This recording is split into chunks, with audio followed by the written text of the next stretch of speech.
Coucou tout le monde, j'espère que vous allez bien. On se retrouve pour un petit book haul. Je suis allée faire quelques achats d'occasion et de pas d'occasion.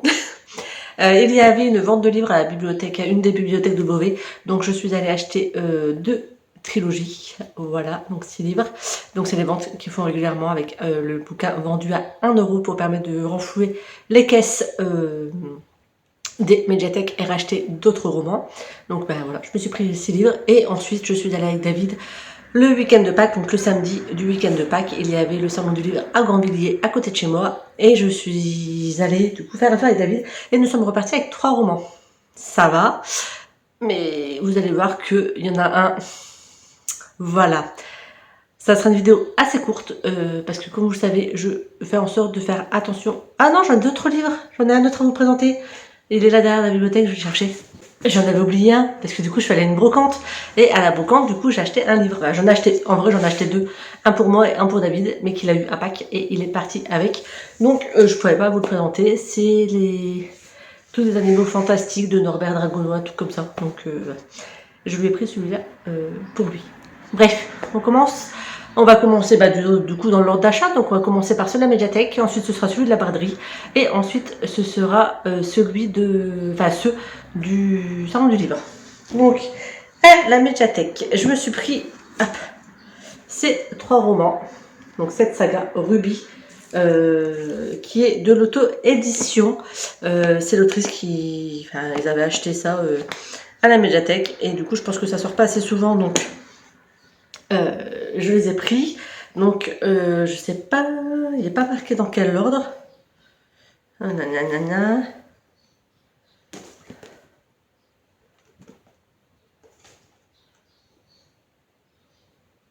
C'est une bonne question. Il est marqué du part, tome... Ah, livre 3. Livre 1 et livre 2. On les a dans l'ordre, c'est bon. Il fallait juste que j'ouvre le bouquin. Donc du coup, c'est une trilogie écrite par Rita Cousin, mise chez Asa Édition. Donc, mais je pense que du coup, c'est de l'auto-édition. En tout cas, pas le premier, mais les deux autres, ça a l'air d'être de l'auto-édition. Donc on va suivre Ruby. Jusque-là, tout va bien. Qui arrive dans une université. Il y a d'étranges rumeurs qui courent et des comportements inhabituels se produisent. Elle se sent vite seule et exclue et elle n'a qu'une envie, fuir. Sa collègue de chambre, Margot, l'intrigue. Mais encore plus son copain Marius, qui ne la laisse pas indifférente. Mais elle n'est pas au bout de ses surprises, les enjeux et les histoires s'entremêlent et se compliquent. Et elle s'y retrouve vite mêlée, malgré elle. À qui faire confiance? Comment faire pour découvrir la vérité dans un environnement qui garde jalousement ses secrets? Il faut qu'elle ait des réponses, peu importe le prix à payer. Et il va y avoir une histoire de pouvoir, parce que du coup, dans le tome 3, donc on a les mystères du passé, c'est le tome 1. Les révélations du passé, le tome 2, et le choc des pouvoirs, parce que du coup, ici on va voir que Ruby a découvert ses nouveaux pouvoirs. Donc, du coup, c'est qu'il y a des pouvoirs quelque part. Ça avait l'air sympa, une trilogie que personne ne connaît. Vous savez bien que moi j'aime bien faire ça, pas partir sur les livres que tout le monde lit, mais plutôt partir sur des livres qu'on ne voit pas. Donc du coup, une nouvelle trilogie, je sais pas quand est-ce qu'elle sera lue, un jour. Faut pas être pressé avec moi, vous le savez. La deuxième trilogie que j'ai pris, donc ça c'est le tome 1, c'est sûr.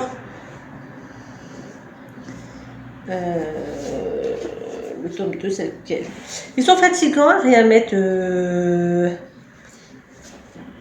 derrière. Ah, deuxième tome, troisième tome. J'ai rien dit, c'est écrit devant. Chut, chut, j'ai rien dit, c'est écrit devant. Donc, j'ai pris la saga, la trilogie. Je ne savais même pas que c'était une trilogie. La 5e vague de Rick Yancey. Donc, j'ai vu le film que j'ai beaucoup aimé. Je ne savais même pas que c'était tiré d'un livre. Voilà, en toute honnêteté. Je ne savais pas que c'était une trilogie, en toute honnêteté. Et quand j'ai dit à ma soeur que je les avais achetés, elle m'a dit « Moi aussi, je les ai !» Voilà, parce que ma soeur et moi, on a les mêmes goûts. Donc du coup, à l'occasion, on se les lira ensemble. Donc il y a des pages voilà, en noir pour les différentes les différentes parties. Dans ce livre, bah, du coup, si vous ne connaissez pas le film La cinquième vague, je vous invite à le voir parce que il était très sympa. On est à l'aube de la cinquième vague, on est sur une autoroute désertée. Cassie tente de leur échapper. Eux, ces êtres qui ressemblent trait pour trait aux humains et qui écument la campagne, exécutant quiconque a le malheur de croiser leur chemin. Eux qui ont balayé les dernières poches de résistance et dispersé les quelques rescapés. Pour Cassie, rester en vie signifie rester seule. Elle se raccroche à cette règle jusqu'à ce qu'elle rencontre Evan Walker. Mystérieux et envoûtant, ce garçon pourrait bien être son ultime espoir de sauver son petit frère. Du moins si Evan est bien celui qu'il prétend. Ils, au pluriel, connaissent notre manière de penser. Ils savent comment nous exterminer. Ils nous ont enlevé toute raison de vivre. Ils viennent maintenant nous arracher ce pourquoi nous sommes prêts à mourir. Première vague, extinction des feux. Deuxième vague, déferlante. Troisième vague, pandémie. Quatrième vague, silence. À l'aube de la cinquième vague. Voilà. Donc le tome 1, que du coup j'ai vu le film, et il y a l'air que du coup il y a une suite.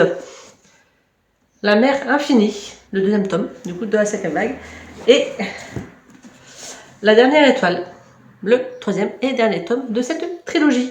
Donc voilà, moi je suis pris une nouvelle trilogie. Encore, j'en avais pas encore assez, vous savez bien. Et cela me donne bien envie. C'est le genre de livre que j'aime bien lire quand il fait beau. J'aime bien lire ça l'été, donc on verra si ça sort cet été ou pas. De la pile à lire. Bon après, c'est pas grave si ça attend l'été prochain. C'est pas comme si c'était grave que ma bibliothèque vomissait. La brocante. Je me suis pris ce livre-là, donc White Smoke de Tiffany D. Jackson chez Stardust. Donc la couverture est un peu abîmée, mais la version elle faisait 2 €, donc voilà, une fois qu'il sera lu, il partira très certainement en boîte à livres. Je crois qu'on est sur de la dark fantasy, il me semble. C'est édité chez Hugo Publishing. Je vous lis les résumés, comme ça vous me direz c'est pour vous aussi, c'est de la dark fantasy. En tout cas, j'ai vérifié et c'est un one shot cette fois-ci. Je ne vais pas me faire avoir, c'est un one shot. Et qui a été publié il y a un petit moment. Alors 2023, mais en anglais 2021. Donc du coup, normalement, il n'y a pas de suite. Alors, il est marqué, ok.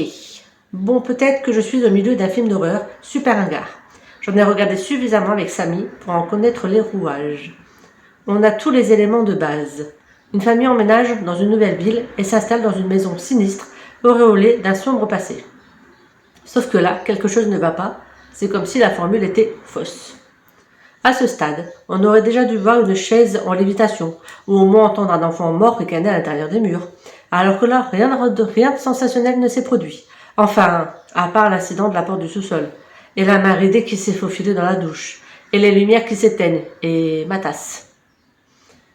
Quand sa mère accepte un nouveau job à l'autre bout du pays, Marigold entrevoit la chance d'un nouveau départ.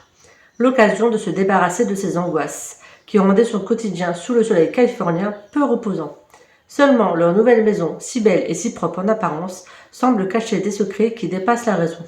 Peut-on vraiment échapper aux fantômes quand ceux-ci traversent les murs? Voilà, donc ça m'a l'air très sympa. J'aime beaucoup la couverture. Voilà, donc je l'ai pris. On verra quand est-ce qu'il sera lu. Mais il me donnait envie, par contre, c'est encore un petit roman de 430 pages. Voilà, on aime bien les petits romans, vous savez bien. Donc celui-là en brocante. Et là, on va passer sur les livres que j'ai pris au salon du livre, du coup, avec David. Donc il y en a un pour lui, il y en a un pour nous deux, et il y en a un pour moi. Alors celui pour lui, je vais certainement aussi le lire, mais c'est pas du tout une priorité, parce qu'il m'attire, mais c'est pas celui qui m'attire le plus. Voilà. David a voulu prendre le tome 1 d'une saga, Kinos, la reconquête de la matière, de Victoire et Christophe Carignano. Voilà. Donc Victoire, c'est une jeune ado de 14 ans qui écrit avec son papa Christophe. Et du coup, ce roman est le tome 1 de leur saga. Pour l'instant, il y a 2 livres qui sont sortis, mais il y aura une suite. On va suivre donc c'est la science-fiction, on va suivre des genres extraterrestres qui arrivent sur Terre, ils sont translucides, du coup on les voit pas, mais ils peuvent rentrer dans le corps des gens et se faire passer pour eux, donc vivre dans l'enveloppe corporelle des humains. Et il va y avoir toute une histoire d'enquête, parce qu'il va y avoir des meurtres des extraterrestres qui vont mourir. Et du coup, Elliot et Cuspet, les deux jeunes Kinosiens, vont être envoyés sur la planète bleue pour enquêter sur cette disparition. C'est ça, ils sont pas morts, ils ont disparu. Et du coup, ils vont essayer de comprendre pourquoi ils disparaissent. Est-ce que c'est les humains ou est-ce que c'est une autre entité qui s'en prend à leur peuple. Voilà, ça a donné envie à David. Donc du coup, je l'ai pris. Je vous laisse, voilà, mettre là, si vous voulez lire le résumé. Et du coup, il a eu le droit à ça. Attention. À sa petite dédicace de la part de Victoire et de son papa. Et également, ils lui ont mis du coup un marque-page et la liste et les caractéristiques des différents personnages pour Oko Whisper. Il y en a pas mal, hein, donc j'espère qu'il va réussir à suivre, sinon il le gardera pour quand il sera encore un petit peu plus grand. Ensuite, pour nous deux, nous nous sommes pris le tome 1 d'une trilogie. J'ai un problème avec les trilogies, je crois. De Greg Waden, édité chez Plume de Chat. Donc, il s'agit de La Force du Grimoire, le tome 1. J'aime beaucoup la couverture. Je ne sais pas là, mais du coup, j'ai le marque-page. Voilà, avec les autres couvertures. Derrière, du coup, les liens vers les pages. Nous avons la dédicace pour David et moi. Et du coup, dans ce livre, on va se retrouver dans de la fantaisie pure et dure avec des personnes qui vont partir sur une quête. Donc Nicolas et Darlan, ils vont être recueillis par un peuple de nains mené par une reine humaine.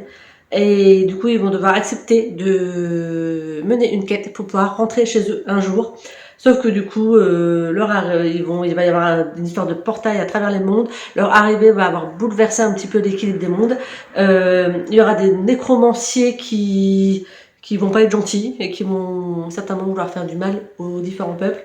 Et ils vont devoir survivre et essayer de devenir des héros qu'ils n'ont jamais imaginé être. Voilà, donc ça avait l'air sympa. Je vous mets le résumé total ici. Moi, je vous ai lu qu'une partie parce qu'il est très très grand le résumé. Comme ça, si vous voulez le mettre, vous mettez pause et vous pouvez lire le résumé. Voilà, donc ça c'est une trilogie. J'ai dit à David qu'on aurait lu le tome 1 et si on aimait bien, on acquérirait la suite. Ça se dit acquérirait? Nous ferons acquisition. On achètera la suite. Bref. Et ensuite, là, j'ai craqué. J'ai craqué mon slip, mais du coup, je mets pas de slip. J'ai craqué ma culotte. Je me suis acheté un gros bébé. Un gros bébé. Vous vous rappelez que là, j'ai dit on achète que le tome 1 et on attend de savoir si on va aimer. Je me suis acheté un intégral d'une trilogie. Oups. Je vous ai dit que j'avais un problème avec les trilogies ou pas? Du coup, en fait, là, il y avait les 3 tomes séparés qu'on pouvait acheter. Et l'autrice a réédité une intégrale spécialement pour les salons. Donc, pas en très grosse quantité. Et qui revient moins cher d'acheter l'intégrale que d'acheter les 3 livres séparément. Et regardez-moi cette beauté! Donc, il s'agit de Limbe de Sarah Benadiba en auto-édition. Il est juste magnifique. Donc là, nous avons le jaspage. Nous avons un signet bleu. Nous avons le résumé des 3 tomes. Vous savez, il y en a beaucoup parce que le résumé, désolé pour le reflet, le résumé du tome 1, du tome 2 et du tome 3. Forcément, je n'ai pas lu les résumés des 3. Je me suis fait pitcher le bouquin et je l'ai acheté. Nous avons le marque-page, la dédicace, parce que oui, la particularité de ce livre, c'est que les pages sont noires et que c'est écrit en blanc. Voilà. Nous avons des têtes de chapitre. Donc déjà, nous avons à chaque page une tentacule comme ça. Et, attendez, j'essaie de trouver une tête de chapitre. Nous avons des illustrations. Et du coup, c'est pas une tête de chapitre comme ça que je voulais.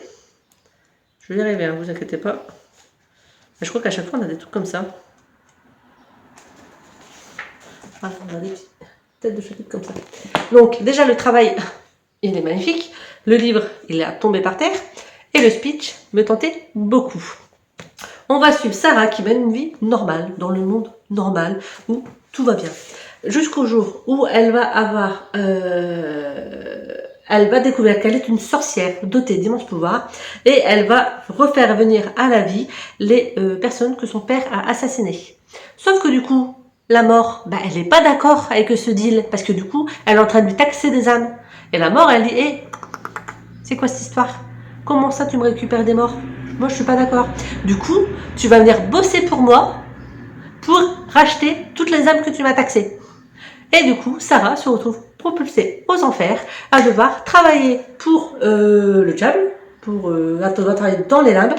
On parle pas vraiment de diable, mais à devoir travailler dans les limbes. Et du coup, comment ça va se passer? Quelles vont être les épreuves? Qu'est-ce qu'elle va découvrir dans les limbes? Et est-ce qu'elle va réussir à s'en sortir pour grossièrement rembourser sa dette et pouvoir recommencer à vivre dans le monde normal? Ça me donnait tellement envie. Donc ça, c'est juste ce speech du tome 1. Du coup, j'ai craqué. Mais franchement, vous n'auriez pas craqué, vous, Vassa Z Beauté? Alors, il m'a coûté un bras. Hein. Mais du coup, c'est une trilogie. Et en fait, il va coûter 45 €. Mais en soi, ça fait moins de 20 € le bouquin. Hein. Parce que ce serait 20 € le livre, on sera à 60 €. Ça fait même moins que 18 € le livre. Bref, j'ai craqué pour cette merveille. Je le lirai quand je le lirai. Je ne sais pas quand. Mais en tout cas, il est tellement beau. Et puis c'est de l'auto-édition. Du coup, je fais travailler des auteurs auto-édités. C'est important quand même. Et en fait, je me justifie. Mais en fait, je me suis juste fait plaisir. Voilà. Mais vous, dites-moi, vous auriez craqué pour un tome comme ça? Regardez cette merveille. Bon, bref. On va pas s'extaser pendant 3 heures. En tout cas, c'est le dernier livre que je me suis acheté. Il m'a coûté un bras. Heureusement que du coup, j'en achète pas tous les mois. Je sais pas comment font les personnes qui arrivent à mettre des budgets tous les mois. Moi, j'arrive pas. J'adorerais. Il y avait tellement d'autres livres qui me faisaient plaisir au sein du livre, mais il faut être raisonnable dans la vie. Déjà, là, avec les 3 bouquins, on a eu quasiment pour 90 balles. Donc, forcément, dès qu'on achète du neuf, ça fait bobo au porte-monnaie. Voilà. Du coup, c'était mon petit book haul que j'ai fait. Là, c'est que j'ai craqué là en fait au mois de mars et début avril. Voilà, c'est ça. Donc, petit book haul de quand même 9 livres. C'est pas mal. Non, 10 livres. 3, 6, 9, 10. 10 livres. 10 livres dont une intégrale. Une intégrale. Bref, sur ce, dites-moi, oh là, j'arrête plus. Dites-moi, vous, si vous auriez craqué, lequel livre parmi ceux que je vous ai présentés vous fait envie, ou lequel avez-vous déjà lu, puisque forcément, j'ai des livres qui sont plus anciens, et qu'est-ce que vous en avez pensé, sans spoiler, s'il vous plaît. Sur ce, je vous souhaite d'agréables lectures, et je vous dis à très bientôt pour une autre vidéo. Ciao!